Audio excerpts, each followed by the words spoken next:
Warning, this is a critique of Dragon Ball Super. If you are not up to date on Super, and do not wish to have the series spoiled or ruined for you, please make your way off of this video. Thank you.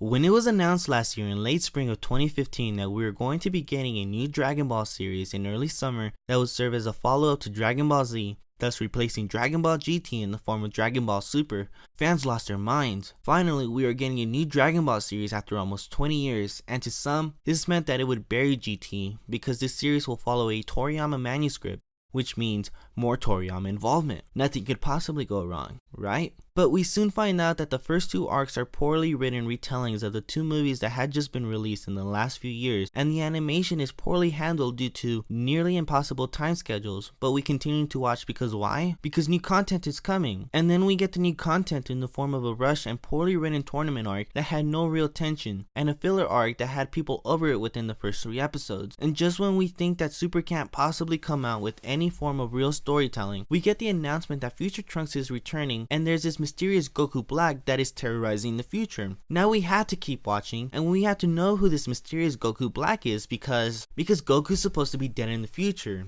So why do we keep coming back to Dragon Ball Super?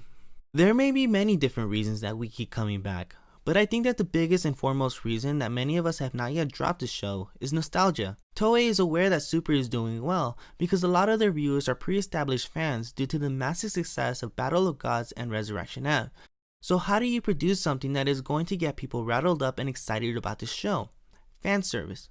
By providing some moments in this show that come from previously established kick-ass moments from Dragon Ball Z, Toei is positive that this will hook us into their nets as we are already emotionally invested in these characters. Is it working? Yes. Unfortunately, the fan service that has been provided to us has fallen a little short. There are times that the show really hits the nail on the head with its fan service, such as the return of the Kaioken in the Goku vs. Hit fight. But it seems that more often than not, the show will follow up with something that will make these epic moments in Super fall straight on its face. The very first moment of fanservice that Super had for us that made myself and other fans feel betrayed was when we watched at the end of episode 21. Tagoma started to raise his power level, and this caught the attention of Goten and Trunks. This power excited the boys and they immediately rushed into fight. In the following episode, Gotenks makes his arrival and he plunges headfirst into Tagoma's balls. And then after that, we get to see the cocky fused Saiyan make his declaration of battle to Frieza, and he immediately defuses before he can finish his sentence. It was clear that Gotenks was brought onto the episode for a gag, but it fell short and it hurt us more than it hurt Tagoma. Another moment where Toei provided fanservice that fell short was in the recent arc with Future Trunks. Goku and Vegeta had just returned from the future after being defeated by Black and Zamasu. The cast gathers around Capsule Corp to discuss their options when Piccolo suggests they use the Mafuba, also known as the Evil Containment Wave. Goku then hurries to Master Roshi's to learn the move and spends all night practicing to master this move. We the fans become excited. Super is not just calling back to Dragon Ball Z, but to the original installment, Dragon Ball. This was crazy stuff for the fans who have indulged in all of Dragon Ball, and it gave reason for casual fans to go check out the original series, so that they could see what the Mafuba was all about.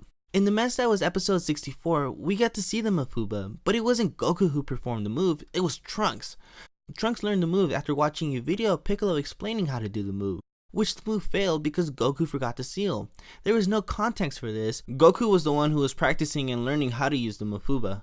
But in the end, Goku never even used it. So what was the point of the Mafuba? It was great that Dragon Ball Super used this opportunity to call back to the original Dragon Ball. But with this poor execution, the Mafuba in this instant left a sour taste in the fandom's mouth. All through the course of the series, Dragon Ball Super had been dropping hints suggesting that the Potara fusion would be returning. The first instance was when we found out that Kibito and Supreme Kai had defused using the Namek Dragon Balls. Then again when Gowasu and Zamasu traveled through time using the time rings. Gowasu specifically told Zamasu which ear to put the Potara earring in so that they don't accidentally fuse. Then when we get the revelation that Zamasu and Black are working together, we quickly notice that both of them are wearing one Potara earring on the same side of the ear so that they are ready to fuse at any given time. We finally get to see this happen at the end of episode 64, and that is when we know that a Vegito vs Zamasu showdown is on the way. We get to see this in episode 66 for an epic 8 minutes. Vegito shows up, powers up to Super Saiyan Blue. We see a barrage of kicks and punches. The two fighters are flying up and crashing. Zamasu is acting all high and mighty. Vegito is both as serious as he is goofy while reacting to Zamasu. We get to see the Spirit Sword, and then Zamasu turns into a giant. Vegito does his final Kamehameha, and Zamasu flies into the air while Vegito says his finishing line with the final punch to the face, and then he defuses because of the new Potara Mortal Fusion retcon. This must have been the most hyped up episode in the entire series. People were nervous because of the way we've been teased before, and we should have been. This was the moment fans dreamed of for years, and it was used as a method of fan service padding for the illogical shoehorn big finale that followed after. I had never felt so bothered by the series as I did at this moment, just to see how they treated Vegito in this instance. This was the moment that made me question why I still watch the show.